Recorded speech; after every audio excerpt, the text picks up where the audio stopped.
This is the Batflip Podcast. Now here's your host, Damian, David, and Matt. Hey everybody, and welcome into another season preview here on the Batflip Podcast. I'm Matt, here joined by David today, and today we are talking about the Arizona Diamondbacks. The Arizona Diamondbacks are 2 years removed from a World Series berth and a National League pennant. They have a real similar core in place to what that team had. The franchises seem to go in the right direction pretty regularly over the last few years. Last year they did miss the playoffs, but they had a really good team last year. They had a good record. They missed the playoffs by one game. It was kind of unfortunate. They just, for whatever reason, they couldn't get over the hump and get in again. So, solid team. They made a few very impactful offseason moves. So that'll be something fun to talk about. But David, what do you think the state of the Diamondbacks is here this year? Yeah, I mean, this is a team we raved about in our predictions episode a couple of days ago, right? I mean, this is a team that it seems to be firing on all the right cylinders, especially when it comes to coaching, offensive philosophy. They've gone from being a bit of a dead ball team where the ballpark itself is kind of holding them back to a team when the best offensive baseball last year, right? So that improvement is palpable, and it coincides with a really good pitching staff that leads us to believe that they're going to get back in the playoffs. I think all three of us had the Diamondbacks in the playoffs this season in our predictions episode. I think, looking in, maybe we were a little bullish on them, but I think we all really like the organizational changes that have occurred in Arizona, over the last couple of seasons since they got to the World Series. And I think that they've gone out and addressed the issues they've needed, but we'll see if it was completely enough. And obviously they're in a tough division, so it makes things all the more difficult there. Yeah, that's the toughest thing about this team is, like, as good as they might be, they could win 100 games and they probably wouldn't win the division. Oh, And yeah. I mean, that's the thing that is really difficult with the Diamondbacks and their World Series chances. Although I think their playoff chances are excellent. I mean, I really think this is a top 3 or 4 team in the National League, and I really like what they've got here. But I guess we can move on and talk about something that contributed to that, and that is going to be some of these offseason moves here. I think the biggest one we're going to have to start with is Corbin Burnes. Signed him to a really big, it was a short-term contract for a high AAV compared to what he was expected to get. Maybe not, it's not like one of the 2-year deals with an option, but it's like, I think it's like a 4-year deal with a 5th-year option or something. It's 6. It's 6 years. 6 years with an opt-out. 2-year opt-out, that's what it was. Yep. So it's a little bit shorter of a contract than we were kind of thinking for him. A lot of people were predicting 8-9-year contract, big money. He's getting a lot of money, but it's a 6-year deal. Corbin Burnes, though, he's very consistently been a top 5 pitcher in baseball for the last 3 or 4 years now. Got a track record, former Cy Young winner. He just turned 30, so it's not like he's up there in his upper 30s or anything. So I don't see any downside to that ad for 2025. Like, maybe if 4 or 5 years when he's 35 years old, it might not look great at that point. But like for this year, I think that's a great move for them to bring in Corbin Burnes. I brought in Josh Naylor via trade. I think we're going to have a lot of opinions on that first base swap that they've made. Brought in Garrett Hampson, Shelby Miller, Kendall Graveman, and Trey Mancini as well. Shelby Miller and Kendall Graveman should help out the bullpen. I know Graveman is currently still banged up a little bit. I'm not sure if he's going to be in the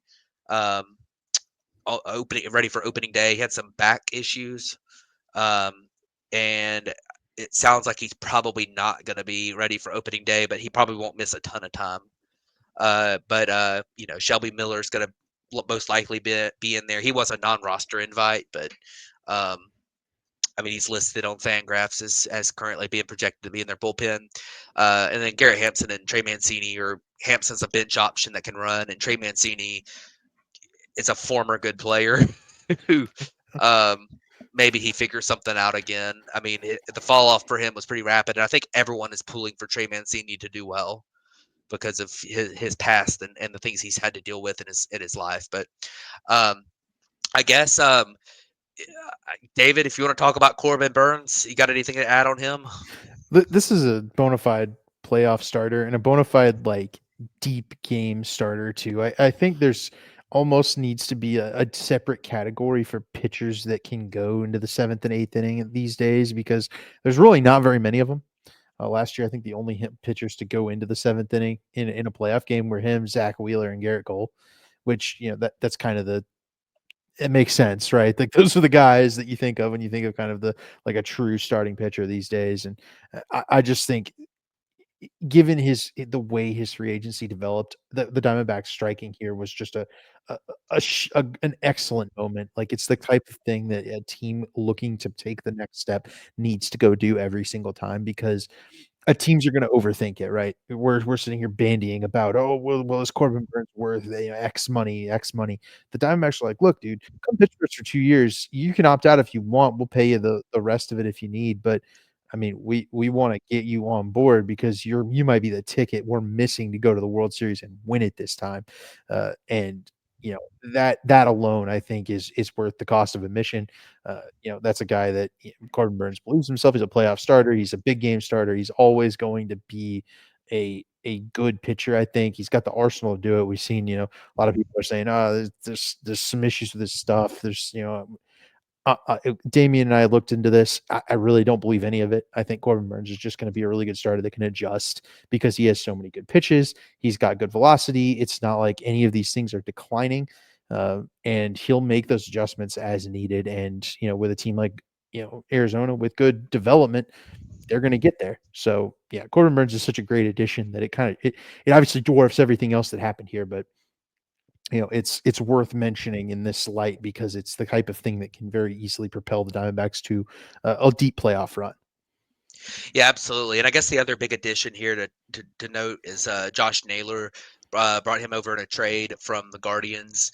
And Josh Naylor he's a decent first baseman. He's not like a super high upside elite bat at first. He's not going to kill you. Um, but put up a 120-ish WRC plus last 3 years in Cleveland. Last year put up 2.3 WAR. He hit 31 home runs last year, which was a career high. He actually had 11 more home runs than his previous career high last year, which is interesting. Good plate discipline guy, gets on base pretty well. So Josh Naylor is. I mean, we're going to talk here in a second about subtractions. If you're going to lose Christian Walker, Josh Naylor is a fine pivot for them. I wouldn't say he's like an elite option. I would have tried to bring back Christian Walker, but I think he's a fine pivot for them. And so I guess we can jump in and talk about the subtractions. Christian Walker, man, he's one of my guys. I really have always been a big fan of him. I think that he's criminally underrated. I thought he was a great addition for the Houston Astros, which is a team I don't really believe in this year. But I mean, I think he's a great addition for them. I'm really a big fan of him. Joc Pederson, that's another big loss. Joc Pederson might not be the same kind of name as he used to be in these circles, but man, just as a DH that kills right-handed pitching, like it's hard to replace a guy who can go out and give you a 150 WRC plus, even if he's not playing every single day because he can't hit lefties and he's not playing the field. Like that is a tough loss for this team. Paul Sewald, he had a down year last year. He had a good run for a couple of years there, but I'm not a huge believer in Paul Sewald. Josh Bell, they brought him in at the deadline last year because of Christian Walker had an injury and they were in their playoff hunt, so they lost him as well. Kevin Newman, backup shortstop. I mean, not a huge loss. Miguel Castro, another reliever that's been inconsistent, and Dylan Floro, another inconsistent reliever. So, David, I guess out of Christian Walker and Joc Pederson, which loss of those two is the guy you would just hate to lose if you're the Diamondbacks? I mean, the Diamondbacks went out and addressed the Christian Walker deal. Now, I'm higher on Naylor than you, but I do think that's a pretty sizable downgrade from Walker to Naylor, right? Like you mentioned, I just think Christian Walker did a lot of really good things. He was effectively as good as Pete Alonso over the course of the last 3 or 4 seasons. And he ends up getting a bigger deal in free agency than Pete Alonso, which I think is super funny because I've been calling him like discount Pete Alonso the whole time. And it turns out the market decided he was better. So, yeah, that's pretty cool. But Joc Pederson's the bigger loss, right? Because they didn't backfill him. And I think they're hoping to backfill him internally. We'll talk about how the lineup shakes out here coming up. But Pederson's a big loss. I mentioned it in the prediction show. Like they're going to have to figure out how to get around not having that lefty masher in the middle of the lineup. And I think they have some pieces that can do it, but they do need some growth, I think, from Josh Naylor. And there's some in there. His 2023 was a lot more interesting in terms of batted ball profile than was 2024. And I'm wondering if they made some midseason adjustments for Naylor where he was just trying to pull the ball in the air to take advantage of Cleveland's kind of wind tunnel thing. And he ended up missing it a little more, ended up getting a little, there's just a little bit of stuff that didn't work out in terms of how he was hitting the ball, but it did result in more home runs. And so he got the result that they were looking for, but it was kind of at the expense of, I think, his overall production, which may change once they get to Arizona because Arizona has very good hitting, structure. Like we talked about, they've gotten a lot out of some really good players that we'll talk about right now. Yeah, so I guess we can segue that into talking about the bats. So starting out in left field, they've got Lourdes Gurriel Jr. Jake McCarthy is listed in center field. That could be Alec Thomas as well. They both play a pretty good bit. It's a pretty even timeshare that they've had over the last few years. In right field, Corbin Carroll, hard to argue with that one. Eugenio Suarez is there at third. They've got Geraldo Perdomo at shortstop, Ketel Marte at second. We mentioned Josh Naylor playing first. Gabriel Moreno behind the plate. And Pavin Smith is listed as the DH, although there's several different options there. He's likely, I think, to start the year in a platoon with Randall Grichuk, who's listed there on the bench. I think there might be a couple prospects that could end up being in that potential role as well. So, this lineup, I feel like this lineup is underrated by the projections a little bit. I think last year's Corbin Carroll first half data wasn't great because of injury, and I think he's healthy now. And I think that you can take last year's results with a grain of salt. And since his major league sample size is kind of low, I think it's oversampled in the projection for him. I think Corbin Carroll's a 6-WAR player. I think he's a pretty decent amount better than that projection. I've always really liked Ketel Marte. Yeah, I think he's excellent. Yep. And he's such a consistent player. He's so underrated, man. Ketel Marte has been so good for so long. I don't know why nobody ever talks about him. I mean, it's not like he's playing for an irrelevant team or something. The Diamondbacks have been there the last few years. They were in the World Series year before last. So, I mean, I'm a big fan of Ketel Marte. And this is, we were talking about the Twins in our previous, one of our previous episodes, is we were looking at, they don't really have a major glaring hole in their lineup. And with the exception of DH for this team, which DH you can usually kind of figure out as the season goes, this team doesn't really have a major hole either. I mean, in my opinion, there's a world where Gurriel isn't great this year, and there's a world where Suarez just falls off a cliff. But I really like this lineup. So, David, do you see any holes here? And I guess who's going to have more WAR this year, Corbin Carroll or Ketel Marte? First of all, I find it extremely offensive that you would dare say that nobody talks about Ketel Marte when I just made him. I just made him in our predictions episode, my dark horse MVP candidate.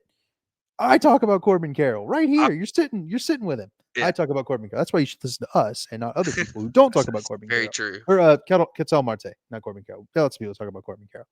Yeah. So fun stat for you.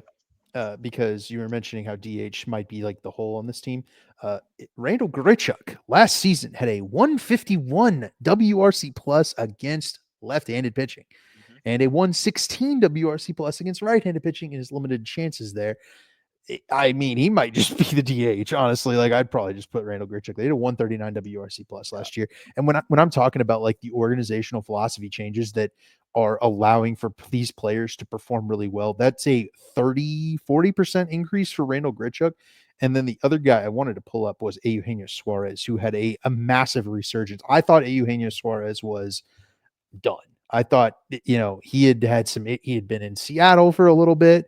He was struggling. He moves over to Arizona. His first year was not, he moved over to Arizona last year.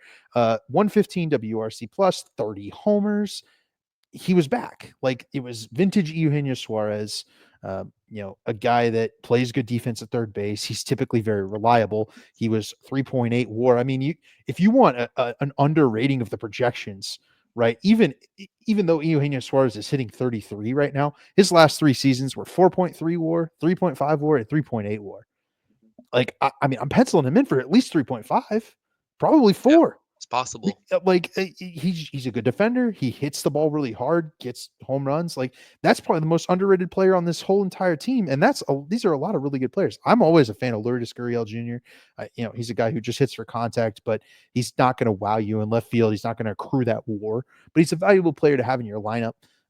But across the board, I think you're absolutely right. This team is a little bit underrated, I think, but especially, like, I think Randall Grichuk at 0.4 is an absolute steal. Like, yeah. Grichuk used to be a Cardinal. Never liked the guy, but come on, man, he has been better than that.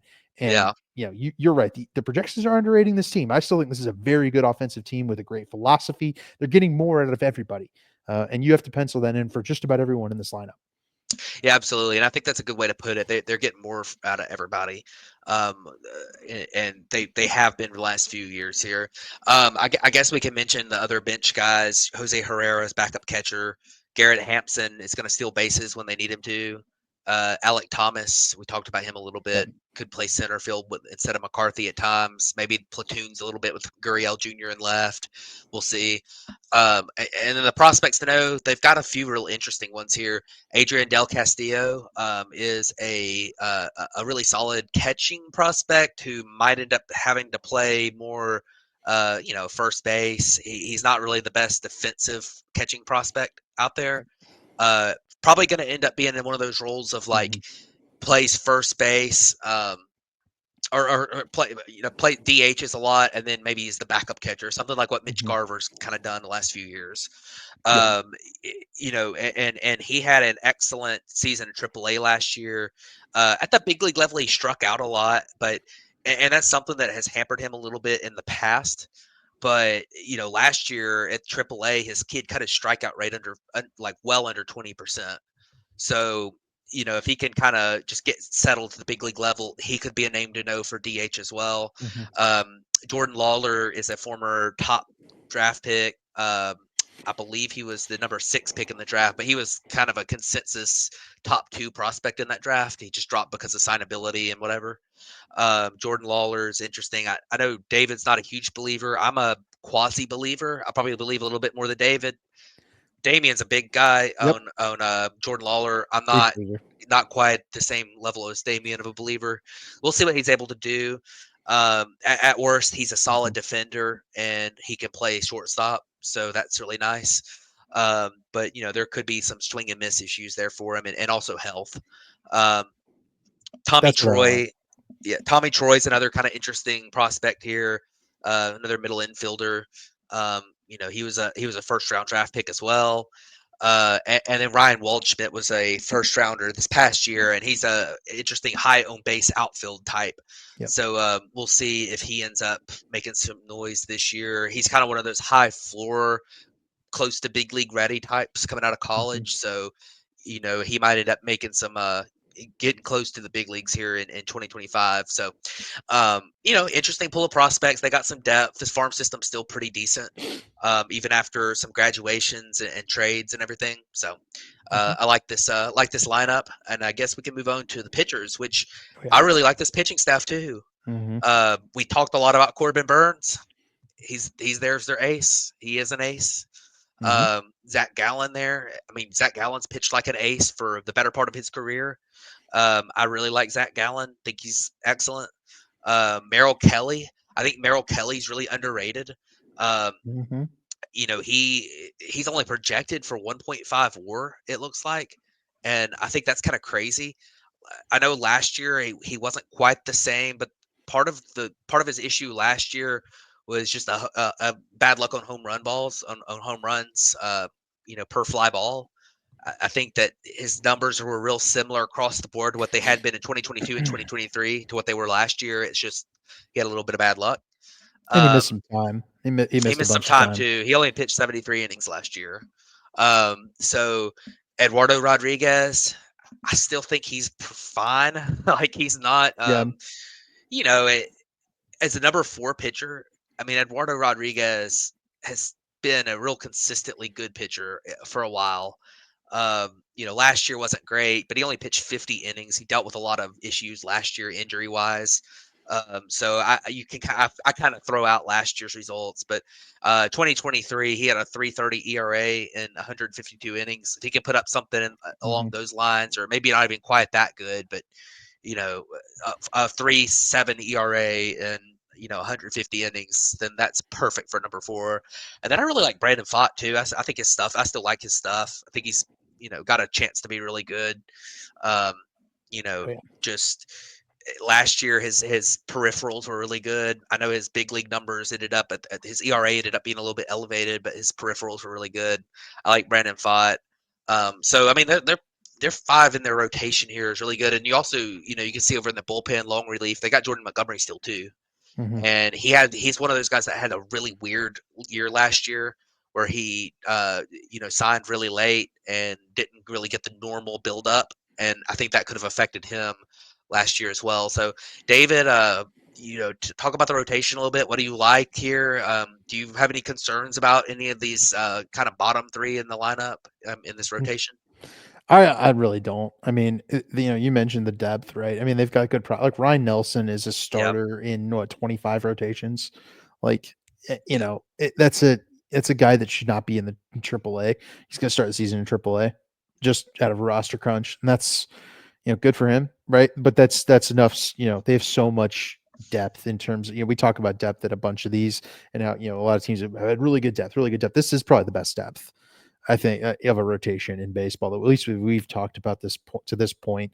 They have just so much going for them. They've got the upside with Burnes and Gallen. Gallen's, I mean, we talk about Burnes and how much we liked, a deep playoff starter. Zac Gallen's been that guy for years as well, but Burnes is just like a slight step above.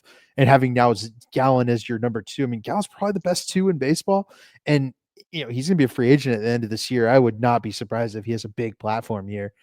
In terms of pitching, you mentioned the injury issues with Kelly and Rodriguez. I think that's definitely where you're going to need to have that depth is out of those 2 guys. But Merrill Kelly's 2 years before the injury this year, 3.2 ERA, FIP, 3.2 WAR, 3.2 WAR. So you should pencil that in as 3.2 WAR unless he gets hurt, which last year he did. But I mean, 2 years of no injury, a year of injury. I mean, it could happen. But I like it. I like Merrill Kelly again. Rodriguez, who knows? But yeah. I mean, this is, as we said, right? This is a really good rotation. It's probably the deepest rotation that we talked about. I got no more on it because it's really really good. And quite frankly, it's a shame it's playing in this division because it's probably a division winning rotation. Yeah. But it's playing with the Dodgers. You can't. It's something you can do. This team would win the NL Central by 10 games. NL Central, win the AL Central, probably win the AL West. Probably win the AL, maybe the AL East. That might be aggressive, but yeah, this is a good team. This is a good baseball team. So, but yeah, it's very good. The bullpen here too. The bullpen is good. AJ Puck has turned himself into an excellent relief pitcher. And the Diamondbacks got rid of that stupid "let's start AJ Puck" thing that the Marlins were trying to do. They did, and it stuck worked. him in the bullpen, and he's immediately back to he's being excellent. Good. Justin Martinez, he's got crazy swing and miss stuff. He struggles with the walks a little bit. David and I, before we started recording, we're talking a little bit about, do we think that Justin Martinez or AJ Puck is going to be the closer? Because they were both kind of listed as closer possibilities, and I think we kind of decided on Puck because it's hard to trust the walks sometimes. Right. But Martinez gets tons of swings and misses, and he also gets tons of ground balls too. So he averages over 100 miles an hour on his fastball. If he can get his walk rate under 4/9, look out. Kevin Ginkel has been here for a while. He kind of broke out on that World Series run, and he last year was awesome. And this year, I don't see any reason why he wouldn't be awesome again. The last 2 years, he had a 2.48 ERA in 2023. Last year, he had a 3.21 ERA, but he had a 2.85 FIP. So, his numbers lined up pretty well with 2023. Had a little bit of less fortune on home runs even last year. So, definitely good options there. Ryan Thompson's pretty solid. Joe Mantiply solid for middle relief. And then the rest. I'm not a big Shelby Miller believer. I think Dre Jameson. It's hard to say with him. He'll be fine as like a low leverage guy. Yeah. And you kind of got to remember they got Kendall Graveman in the offseason, and Kendall Graveman. I don't know.